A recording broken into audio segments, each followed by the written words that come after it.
Shrimad home remedies में आपका स्वागत है। और हम आपको बताएंगे मदर टेरेसा के बारे में। समय समय पर उनके बारे में बहुत चीज़ें कही जाती हैं।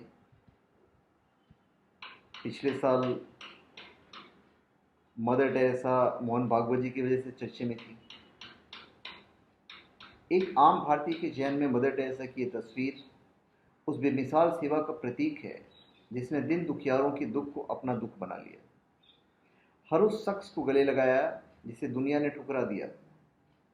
1910 में यूगोस्लाविया में जन्मी मदर टेरेसा 1929 में भारत आकर कोलकाता में बस गई थी। साल 1950 में उन्होंने मिशनरीज ऑफ चैरिटी की स्थापना की और उसके जरिए उन्होंने गरीबों और कुष्ठ रोगियों की जो सेवा की उसकी मिसाल बहुत कमी मिलती है। साल 1979 में उन्हें शांति का नोबेल पुरस्कार मिला और 73 साल की उम्र तक बिना रुके बिना थके वो गरीबों और कुष्ठ रोगियों के बीच प्यार लुटाती रही और साल 1997 में उनका देहांत हो गया।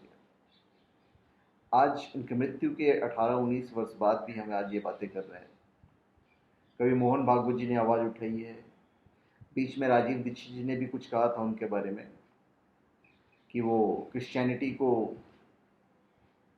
प्रोत्साहित कर रही है। तो आखिर मदर टेरेसा का मकसद क्या था, सेवा या धर्मांतरण? देखिए, मदर टेरेसा की ईसाई धर्म में आस्था बेहद गहरी थी। जीसस क्राइस्ट के लिए उनका समर्पण ही उन्हें ईसाई मिशनरी बनाकर भारत ले आया था।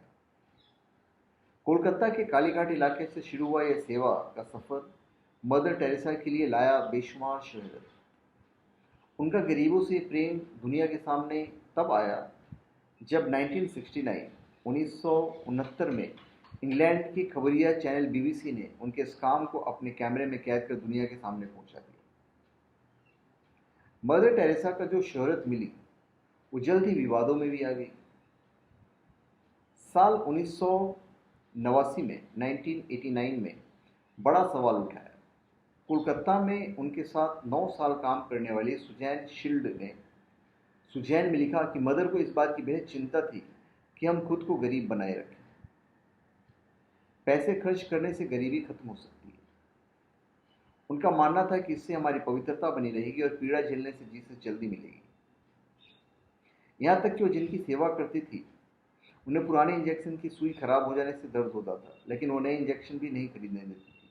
ऐसा उनका मानना जो मुझे नहीं लगता कि वो सही कह रही है। मदर टेरेसा ऐसा क्यों चाहती थी? तो मदर टेरेसा से इंटरव्यू भी लिया गया और सवाल पूछा गया था कि भगवान ने आपको सबसे बड़ा तोहफा क्या दिया है? तो मदर टेरेसा ने बोला था गरीब लोग। तो सवाल ये था वो तोहफा कैसे हो सकता है? तो मदर टेरेसा कहती है उनके सहारे 24 घंटे जीसस के पास रहा जा सकता है। और मदर टेरेसा ने उसी इंटरव्यू में धर्मांतरण पर भी अपना रुख साफ किया था। उनसे सवाल पूछा गया था कि भारत में आपकी सबसे बड़ी उम्मीद क्या है? तो जवाब था सब तक जीसस को पहुंचाना। फिर उन्हें सवाल किया था आपके दोस्तों का मानना है कि आपने भारत जैसे हिंदू देश में ज़्यादा धर्मांतरण न करके उन्हें निराश किया है। तो उन्होंने जवाब दिया था मिशनरी ऐसा नहीं सोचते, वे सिर्फ जीसस के शब्दों पर भरोसा करते हैं। संख्या का इससे कोई लेना देना नहीं है। लोग लगातार सेवा करने और खाना खिलाने आ रहे हैं। जाइए और देखिए। हमें कल का पता नहीं, लेकिन क्राइस्ट के दरवाजे खुले हैं। हो सकता है ज़्यादा बड़ा धर्मांतरण ना हुआ हो, लेकिन हम अभी नहीं जान सकते कि आत्मा पर क्या असर हो रहा है। तो उनसे सवाल पूछा गया था कि क्या उन लोगों को जीसस से प्यार करना चाहिए? तो उनका जवाब था मदर टेरेसा जी का कि सामान्य तौर पर अगर उन्हें शांति चाहिए, उन्हें खुशी चाहिए, तो उन्हें जीसस को तलाशने दीजिए। अगर लोग हमारे प्यार से बेहतर हिंदू बने, बेहतर मुसलमान बने, बेहतर बौद्ध बने, तो इसका मतलब है उनमें कुछ और जन्म ले रहा है। वो ऊपर वाले के पास जा रहे हैं। जब वो उसके और करीब जाएंगे तो उसे चुन लेंगे। तो फिर उनका तो बड़ा ही स्ट्रेट फॉरवर्ड सारे जवाब थे, जहाँ पे आप धर्मांतरण तो नहीं कह सकते हैं कि ये उनका मकसद था। मदर टेरेसा अपने बारे में बेहतर जानती थी। उनकी बायोग्राफी लिखने वाली नवीन चावला खुद स्वीकार कर रहे हैं कि मदर टेरेसा ने खुद कहा था कि मैं कोई सोशल वर्कर नहीं हूँ, मेरा काम जीसस की बातों को लोगों तक पहुँचाना है। तो भाई क्या हुआ, इसमें कोई गलत भी नहीं है। जीसस की बात पहुँचा रहे हैं या गीता की बात पहुँचा रहे हैं, अपने धर्म की बात पहुँचा रहे हैं, कन्वर्ट होने के लिए तो नहीं कह रहे हैं ना। मीनाक्षी जिस पूर्व मुख्य चुनाव आयुक्त नवीन चावला का जिक्र किया था उन्होंने एक बार, वो मदर टेरेसा के अच्छे दोस्त थे और उन्होंने मदर टेरेसा की जीवनी लिखी थी। इसके मुताबिक उन्होंने नवीन चावला से पूछा था, तो नवीन चावला का था कि क्या आप धर्मांतरण करवाती हैं? तो मदर टेरेसा ने कहा, बिल्कुल मैं धर्मांतरण करवाती हूँ। मैं बेहतर हिंदू बनाती हूँ, या बेहतर मुसलमान या बेहतर ईसाई बनाती हूँ। एक बार आपको आपका भगवान मिल गया तो आप तय कर सकते हैं कि आप किसे पूजना है। वही बात थी जो टाइम मैगजीन से पहले भी कह चुकी थी। 90 के दशक में भगवान में भरोसा न रखने वाले क्रिस्टोफर हिचन्स ने भी मदर टेरेसा पर गंभीर आरोप लगाते हुए एक डॉक्यूमेंट्री बनाई जिसकी आज भी चर्चा होती है। इसी डॉक्यूमेंट्री में एक सीनियर पत्रकार ने कहा था कि उनका मकसद धर्म था, ना कि सेवा। भारत में भी मदर टेरेसा के मकसद को लेकर कई बार सवाल उठते रहे। हालांकि मदर टेरेसा के साथ काम करने वाली एक सुनीता कुमार थे, उनका मकसद पर देश और दुनिया में बार बार उठने वाले सवालों को गलत ठहराती हैं। मदर टेरेसा ने भारत के पूर्व प्रधानमंत्री मोरारजी देसाई को धर्म की आज़ादी का कानून बनाते वक्त भी एक खत लिखकर उसका विरोध किया था।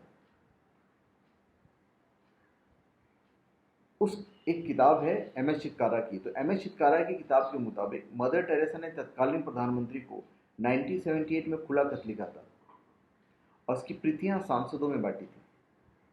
खत का रिश्ता धार्मिक स्वतंत्रता के कानून से था। मदर टेरेसा इसके विरोध में थी क्योंकि इससे धर्मांतरण की प्रक्रिया खतरे में पड़ सकती थी।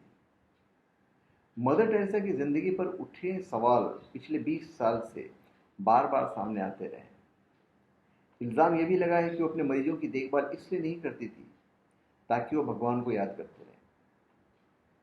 यह बेहद खूबसूरत है कि कोई भी बिना सेंट पीटर के स्पेशल टिकट के नहीं मर सकता। हम इसे सेंट पीटर की बपतिस्मा टिकट कहते हैं। हम लोगों से पूछते हैं कि क्या तुम्हें अपने पापों को माफ़ करने वाला आशीर्वाद और भगवान चाहिए? उन्होंने कभी मना नहीं किया। काली घाट में 29,000 लोगों की मौत हुई है। अभी हम आपको बताते हैं कैलिफोर्निया 1992 में जो तस्लीमा नसरीन ने लिखी थी एक बार। तस्लीमा नसरीन के हिसाब से मदर टेरेसा धोखेबाज और कट्टर थी। हालांकि वो खुद भी हमेशा विवादित रही हैं। विवादित होने के उन्होंने कुछ भी लिखती हैं। मदर टेरेसा को लेकर आरएसएस मोहन भागवत के लिए बयान का समर्थन करते हुए मदर टेरेसा पर उन्होंने गंभीर आरोप लगाए थे। तस्लीमा नसरीन ने ट्वीट करके मदर टेरेसा को मूर्ख बताते हुए कहा था कि वो गरीबों को नहीं, गरीबी की हमदर्द थी। और उन्होंने ये कहा था कि मदर टेरेसा धोखेबाज और कट्टर थी। वह गरीबी और दुख को आध्यात्मिक करार देती थी। उन्हें गरीबों से नहीं, गरीबी से हमदर्दी थी।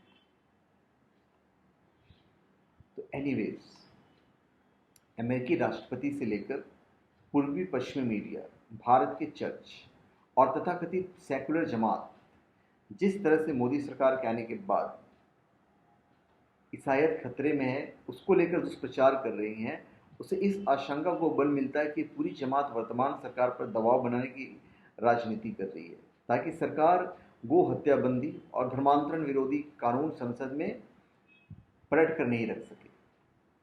तथ्य पर गौर कीजिए, गोमांस का सबसे बड़ा निर्यातक भारत और सबसे बड़ा आयातक यूरोप अर्थात जीसस के अनुयायी देश हैं।